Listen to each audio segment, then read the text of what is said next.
Hi there, it's Nicole here today with a fairy garden hello card. I have combined lots of stamps from different stamp sets here to create my fairy garden. I've seen a bunch of those fairy gardens that people have created in their flower pots and in their own home gardens, and I thought it would be fun to kind of take that whole idea and create it on a card. I've got several stamp sets here. The main ones are Fairy Friends, Gleeful Gardens, and Gnome Sweet Gnome. And I like the Gnome Sweet Gnome because I think the little mushroom house plays really nicely with the little fairy house from Fairy Friends. I'm going to stamp all of my images that I want to use on some Bristol Smooth cardstock because I'm going to be doing a little coloring with my Zig Clean Color Real Brush markers. I am using multiples of lots of the images. The grass in particular from Gleeful Gardens, I have multiples of it, even more than what I actually stamped here. I believe I stamped another small little grouping of grass and the larger one, so there's 3 larger ones and 2 small. The mushroom house from Gnome Sweet Gnome, I think pairs great with the 2 mushroom images from Gleeful Gardens. A fairy from Fairy Friends, of course. And then the 2 sunflower images are so similar, but they have enough difference that I like how they work together. So I stamped those. Those are from the Gleeful Gardens and Fairy Friends. Now for the green, I am coloring in using several shades of the Zig Clean Color Real Brush markers. They are shown across the bottom of the screen. And I'm blending them. They blend beautifully on this paper. If you have used the Zigs and you just don't like the results, try this Bristol Smooth cardstock. It will completely change your mind with these markers. I absolutely love it. I'm not actually using any water. You totally could if you wanted to. I like the vibrancy of the colors and how smoothly they blend on this paper. So once I have all the green areas colored, I'm going to move on to my sunflowers, just laying down a little bit of that yellow, and I'm going to leave it and come back to it in a little bit. For the mushrooms, I am going with a color combination of carmine red and light carmine and then yellow dots. I like this combination. I've used it a lot for mushrooms. For whatever reason, it just kind of is what I gravitate towards. I also want this pop of color. There's lots of greens going on here. This is going to be a really colorful card, but the base of it all is the greenery in the garden. So I want my mushrooms to definitely stand out as well as the little fairy house. So once I have the reds, I'm going to color in a little bit of yellow for the dots. I'll go back in with lemon yellow and blend that out, but you can also pick up a little bit of the red and blend that into those yellow areas if it's a little too bright yellow. That's going to add a little bit of that orange element to the yellow and just add another layer and dimension. For the fairy house, I went with magenta. I wanted it to definitely stand out since this is a fairy garden. I am combining the pink and purple Zig markers. Love this combination. It is so pretty, I think. Before I move on to the rest of the fairy house, I did a fair amount of skipping around, kind of whatever spoke to me at the moment. I'm going to color in the bird feeder from Gnome Sweet Home, or Gnome Sweet Gnome, rather, with some grays. This is just going to be kind of almost a background element, but I think it works perfectly with the fairy garden kind of feel that I was going for here. So it's kind of gray. I wanted it to look sort of cement-like, and then I'm going to go in and fill my bird feeder with some water. I'll even take my grays now, add that to the stepping stones and the porch on the houses.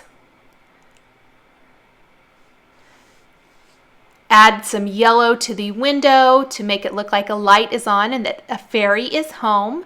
I'm incorporating a little bit deeper color with the violet and the purple combination for the door. And then I decided to go back into the centers of my sunflowers and add some browns. I'm using brown and beige.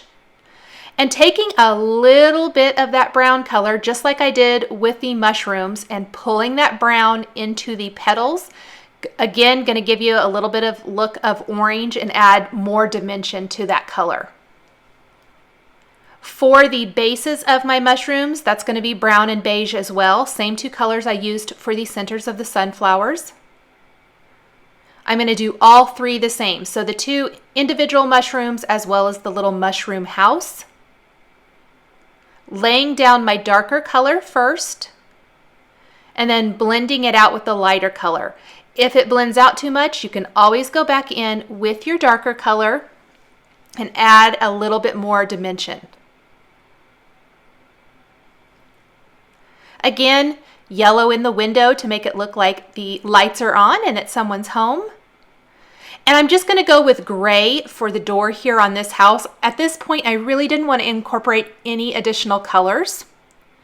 For the fairy wings, I'm using haze blue, and because these blend with water, I'm taking the Wink of Stella clear glitter brush pen and blending it out.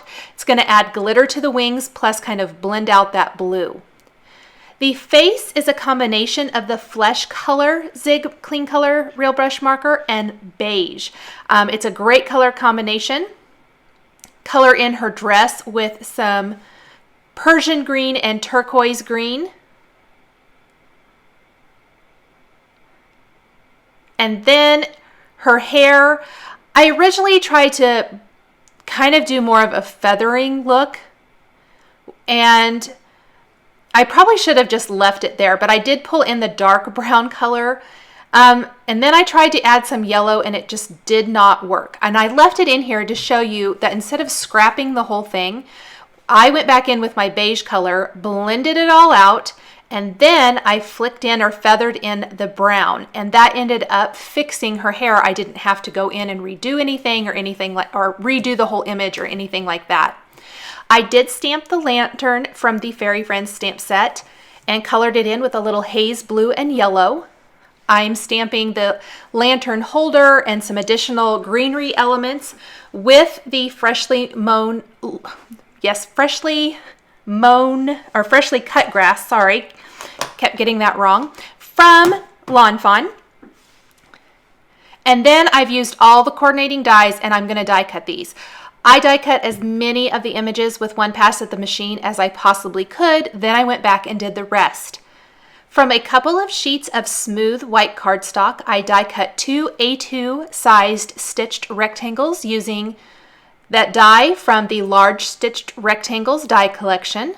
From one of those, I'm going to take these simple stitched hillside borders, and I'm going to die cut my 2 border elements that I'm going to use along the bottom of the card.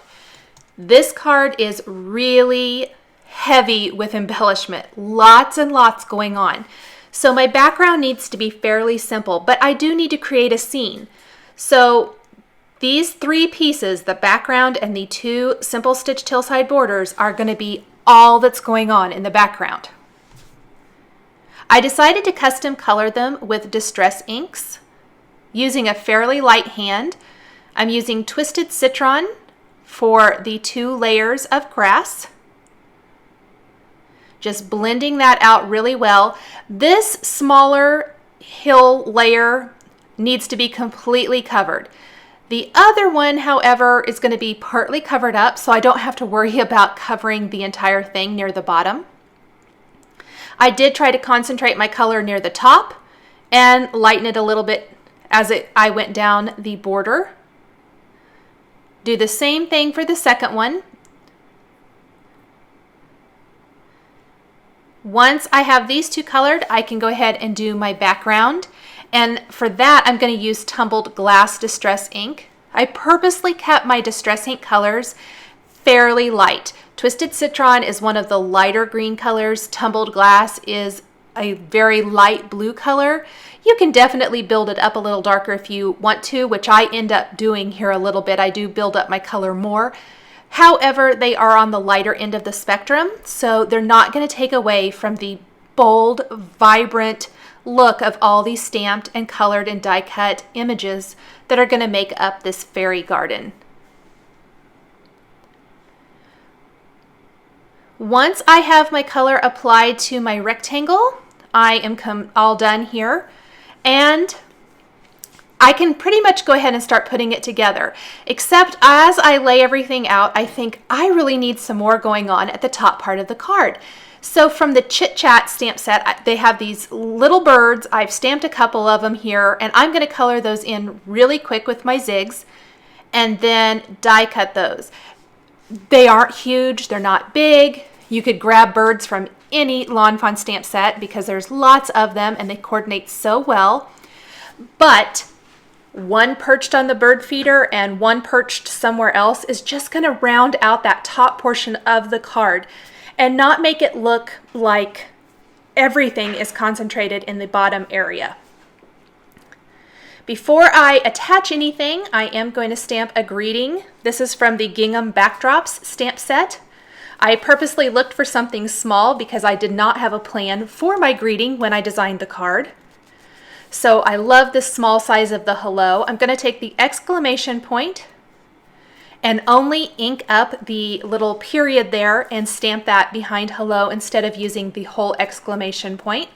So I'm carefully taking that to my ink pad, only inking that part up, and then stamping that right there on the design.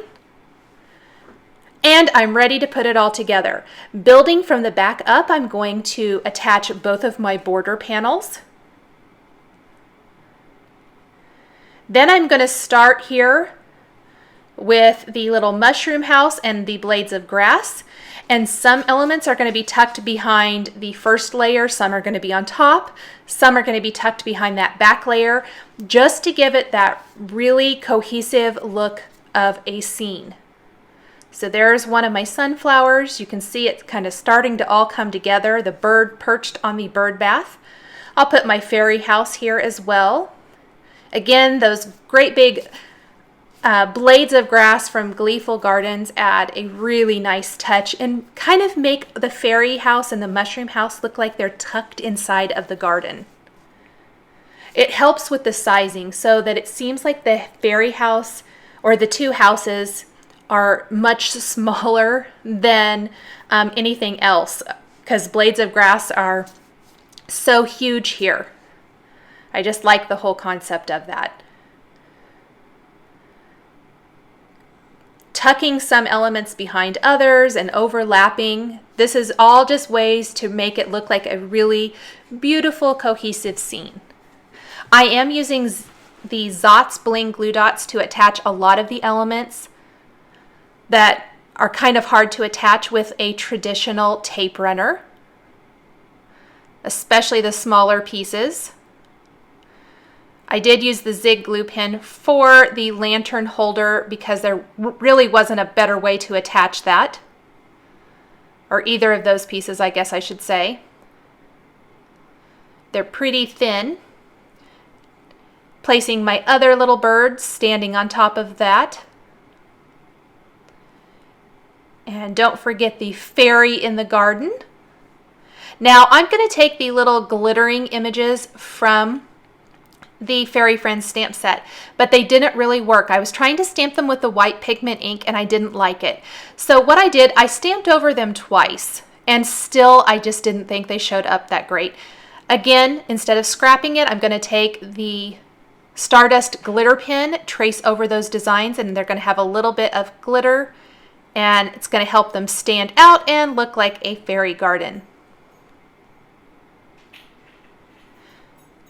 Once that's done, I'm going to take a side fold card base. I'm using the Teflon score and scoring it with that Teflon bone folder, adding some adhesive to the front of my card, and then taking my whole panel to that card front, attaching it right there. I'm going to flip it over real quick, take my scissors, snip off any of that excess, and that is going to finish up my card.